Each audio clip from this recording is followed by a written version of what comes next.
दोस्तों, mutual fund में risk तो है लेकिन बेहतरीन रिटर्न भी है और वैसे लॉन्ग टर्म में ये रिस्क भी खत्म हो जाता है। फिर भी अगर आपको लगता है कि इक्विटी म्यूचुअल फंड में इन्वेस्टमेंट करना ठीक नहीं, तो फिर आपके लिए बेहतर ऑप्शन हो सकता है डेब्ट फंड्स, जिसमें खास करके कॉर्पोरेट बॉन्ड्स में आप इन्वेस्टमेंट कर सकते हैं, जहां पर आपको लो टू मॉडरेट रिस्क के साथ साथ एफडी से कहीं ज्यादा बेहतर रिटर्न देखने को मिलता है। तो आज हम इसी का एक छोटा सा लॉन्ग टर्म का कैलकुलेशन देखने वाले हैं। कैलकुलेशन के लिए हम लेंगे 5,000 रुपए मंथली का एसआईपी अमाउंट और देखेंगे कि 20 सालों में कितना बड़ा कॉर्पस तैयार हो सकता है। तो चलिए पूरा कैलकुलेशन देखते हैं और समझते हैं। तो दोस्तों, ये हमने यहाँ पे मंथली का एसआईपी अमाउंट 5,000 रुपया लिया हुआ है।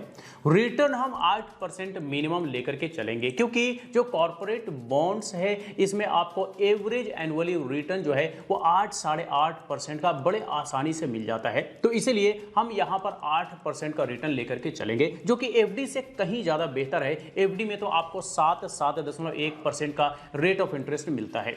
ड्यूरेशन 20 सालों का यहाँ पे होने वाला है, यानी कि 20 सालों तक का कैलकुलेशन हम यहाँ पर देखेंगे और समझेंगे। इन्फ्लेशन भी हम लेकर के चलेंगे 5% एनुअली और देखेंगे कि इन्फ्लेशन एडजस्टमेंट करने के बाद हर 5 साल में हमारे पैसे का क्या वैल्यू रहने वाला है और क्या इन्फ्लेशन बढ़ने वाला है। तो देखिए, सबसे पहले साल का कैलकुलेशन देखते हैं। 5,000 रुपए का मंथली का एसआईपी की शुरुआत की गई डेब्ट म्यूचुअल फंड में। टोटल इन्वेस्टमेंट एक साल में 60,000 रुपए का हो चुका है। रिटर्न बनता है पहले साल 2,665 रुपए, यानी कि टोटल फंड एक साल में तैयार हो चुका 62,665 रुपए, जो कि मल्टीपल्स कुछ ज्यादा तो देखने को नहीं मिलता। इन्फ्लेशन एडजस्टमेंट करने के बाद वैल्यू अगर देखेंगे टोटल फंड का, तो 59,681 रुपए रह जाता है एक साल बाद, यानी कि इन्फ्लेशन बढ़ता है 1.05 टाइम्स 1 ईयर में। अब आइए 5वें साल का कैलकुलेशन देखते हैं। 5वें साल सेम 5,000 रुपए का एसआईपी कंटिन्यू है। टोटल इन्वेस्टमेंट 3 लाख रुपए का हो चुका है। रिटर्न बनता है 5 साल में 69,834 रुपए। टोटल फंड 5 साल में तैयार हो जाता है 3,69,834 रुपए, जो कि इन्वेस्टमेंट के मुकाबले 1.2 गुना से भी ज्यादा हमारा ये टोटल फंड यहाँ पे बनता दिख रहा है 5 सालों में। लेकिन इस टोटल फंड का वैल्यू अगर देखेंगे 5 साल बाद, तो 2,91,208 रुपए रह जाता है, यानी कि इन्फ्लेशन बढ़ता है 1.27 टाइम्स 5 ईयर्स में। अब आइए 10वें साल का कैलकुलेशन देखते हैं। 10वें साल भी सेम 5,000 रुपए का मंथली का एसआईपी कंटिन्यू है। टोटल इन्वेस्टमेंट 10 साल में 6 लाख रुपए का यहाँ पे हो चुका है। रिटर्न की बात करें तो 10 साल में रिटर्न यहाँ पे बनता दिख रहा है 3,20,828 रुपए, और टोटल फंड की बात करें तो 10 सालों में 9,20,828 रुपए बनता दिख रहा है, जो कि इन्वेस्टमेंट के मुकाबले 1.5 टाइम्स हमारा ये टोटल फंड बनता दिख रहा है, यानी कि 1.5 गुना 10 सालों में हमारा ये टोटल फंड बनता दिख रहा है इन्वेस्टमेंट के मुकाबले। लेकिन इस टोटल फंड का वैल्यू देखेंगे इन्फ्लेशन एडजस्टमेंट करने के बाद, तो वो रह जाता है 5,68,462 रुपए, यानी कि इन्फ्लेशन बढ़ता है 1.62 टाइम्स 10 सालों में। अब आइए 15वां साल का कैलकुलेशन देखते हैं। 15वां साल देखेंगे 5,000 रुपए का सेम एसआईपी कंटिन्यू है। टोटल इन्वेस्टमेंट 9,000 रुपए का यहाँ पे हो चुका है। रिटर्न बनता है 8,41,726 रुपए 15 सालों में। टोटल फंड हमारा 15 साल में तैयार हो जाता है 17,41,726 रुपए, जो कि इन्वेस्टमेंट के मुकाबले टोटल फंड जो है वो 1.9 टाइम्स यहाँ पे बनता दिख रहा है। हम कह सकते हैं कि लगभग डबल जो है 15 सालों में हमारा यहाँ पे टोटल फंड बनता दिख रहा है। लेकिन इस टोटल फंड का वैल्यू देखेंगे इन्फ्लेशन एडजस्टमेंट करने के बाद, तो वो रह जाता है 8,41,414 रुपए 15 साल बाद, यानी कि इन्फ्लेशन बढ़ता है 2.07 टाइम्स, यानी कि 2 गुना से भी ज्यादा इन्फ्लेशन जो है वो 15 सालों में बढ़ता दिख रहा है। अब अगर इन्फ्लेशन 15 सालों में डबल होता है, तो फिर हमारा जो टोटल फंड 15 सालों में बनेगा उसका वैल्यू जो है वो सीधे सीधे आधा हो जाएगा, जैसा कि आप यहां पर देख सकते हैं।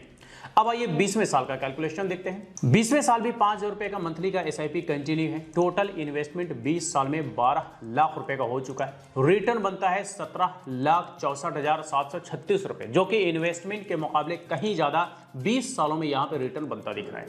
टोटल फंड की बात करें तो 20 सालों में 29,64,736 रुपए बनता दिख रहा है, जो कि इन्वेस्टमेंट के मुकाबले 2.5 गुना हमारा ये टोटल फंड 20 सालों में बनता दिख रहा है।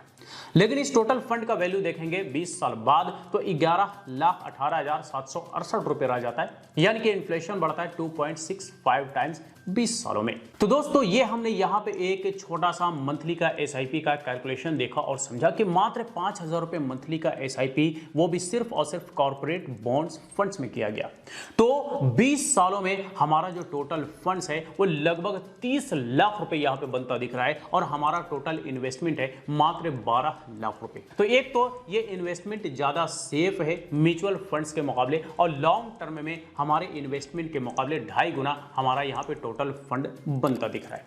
ठीक है, तो ये तो हमने यहाँ पे कैलकुलेशन देखा और समझा, इन्फ्लेशन एडजस्टमेंट करने के बाद वैल्यू भी देखा और इन्फ्लेशन कितना गुना बढ़ता है ये भी हमने यहाँ पर देखा और समझा। अब ये जो हमारा टोटल फंड बनता है, दरअसल ये हमारा इन हैंड अमाउंट नहीं होता, बल्कि इस पर हमें कुछ टैक्स वगैरह भी देना होता है। टैक्स हमें टोटल फंड में से नहीं देना होता है, बल्कि सिर्फ और सिर्फ कैपिटल गेन में से देना होता है। कैपिटल गेन क्या होता है, तो इसके लिए हम यहाँ पे एक छोटा सा कैलकुलेशन देखते हैं। इसके लिए हम यहाँ पे ले लेंगे total fund amount. Total fund amount जो होता है वो होता है हमारा इन्वेस्टमेंट प्लस रिटर्न दोनों को मिला करके, तो ये हम यहाँ पे ले चुके हैं। इसके बाद हम यहाँ पे ले लेते हैं total investment amount. Total investment हमारा 12 लाख रुपए ये हम ले चुके हैं। तो टोटल फंड में से हम जो है टोटल इन्वेस्टमेंट अमाउंट को माइनस कर देते हैं, तो हमारा ये कैपिटल गेन निकल करके आ गया। कैपिटल गेन आप देख सकते हैं 17,64,736 रुपए यहाँ पे बनता है, जो कि आपको यहाँ पे रिटर्न अमाउंट में भी सेम देखने को मिल रहा होगा। तो या तो रिटर्न कहिए या कैपिटल गेन कहिए, बात एक ही है। अब इस पर हमें टैक्स देना होता है। यहाँ पे टैक्स एलटीसीजी और एसटीसीजी जैसा कोई रेट नहीं होता है, बल्कि हमारे इनकम टैक्स के स्लैब के अकॉर्डिंग हमें टैक्स देना होता है। क्या सिनेरियोज है, चलिए देख लेते हैं। सिनेरियोज देखिए, होल्डिंग पीरियड इररिलेवेंट है, यानी कि कोई इसका टाइम टेबल नहीं है। 2 साल के लिए भी कर सकते हैं, 10 साल के लिए भी कर सकते हैं। शॉर्ट टर्म कैपिटल गेन अगर होता है, यानी कि 3 साल के अंदर अंदर तक का इन्वेस्टमेंट करते हैं और कोई कैपिटल गेन होता है, तो आपका जो टैक्स बनेगा वो आपके इनकम टैक्स स्लैब रेट के हिसाब से बनेगा। अगर लॉन्ग टर्म का कैपिटल गेन होता है, यानी कि 3 साल से ज्यादा समय के लिए इन्वेस्टमेंट किया और कोई कैपिटल गेन हुआ, तो इस पर भी सेम शॉर्ट टर्म वाला ही पॉलिसी लागू होता है, यानी कि टैक्स जो है वो आपके आईटी स्लैब रेट के अकॉर्डिंग ही देना होता है। डिविडेंड्स जो भी आपको मिलता है वो भी जो है वो tax at your IT slab rate, यानी कि आपके इनकम टैक्स के स्लैब रेट के अकॉर्डिंग देना होता है। यानी कि वन लाइन में कहें तो जो आपका इनकम टैक्स का स्लैब होता है उसी के हिसाब से आपको टैक्स देना होता है। इसके अलावा एक और खर्चा होता है, वो होता है एक्सपेंस रेशियो। हर एक फंड का अलग अलग होता है, होता मामूली सा है, लेकिन हर एक फंड का अलग अलग होता है, तो उसका डिटेल्स भी आप अपने फंड के डिस्क्रिप्शन में जाकर के चेक कर सकते हैं। तो ये आपने यहाँ पे सारा कुछ देखा, ये सारा डिटेल्स आपको आपके फंड के डिस्क्रिप्शन में भी देखने को मिल जाएगा कि क्या क्या खर्चे हैं और कितना कितना खर्चे हैं। तो दोस्तों ये हमने यहाँ पे एक छोटा सा मंथली का एसआईपी का कैलकुलेशन देखा और समझा कि कैसे अगर कॉर्पोरेट बॉन्ड्स में भी इन्वेस्टमेंट किया जाए, यानी कि आप एकदम कम रिस्क में इन्वेस्टमेंट करना चाहते हैं, लोअर टू मॉडरेट रिस्क के साथ जाना चाहते हैं, तो कॉर्पोरेट बॉन्ड्स आपके लिए बेहतर ऑप्शन हो सकता है, जो कि एफडी के मुकाबले कहीं ज्यादा आपको रेट ऑफ रिटर्न भी देखने को मिलता है और लॉन्ग टर्म में एक बड़ा कॉर्पस भी तैयार हो जाता है, वो भी बिल्कुल टेंशन फ्री, रिस्क फ्री कहा जाए तो। और इतना कम रिस्क भी अगर नहीं ले सकते हैं तो फिर जिंदगी में क्या ही ले सकते हैं। तो बस यही कुछ आज के इस वीडियो में। इससे रिलेटेड अगर फिर भी कोई सवाल हो, क्वेरी हो, तो आप हमें कमेंट करके पूछ सकते हैं। फिर मुलाकात होती है किसी नए वीडियो के साथ, तब तक के लिए बाय बाय।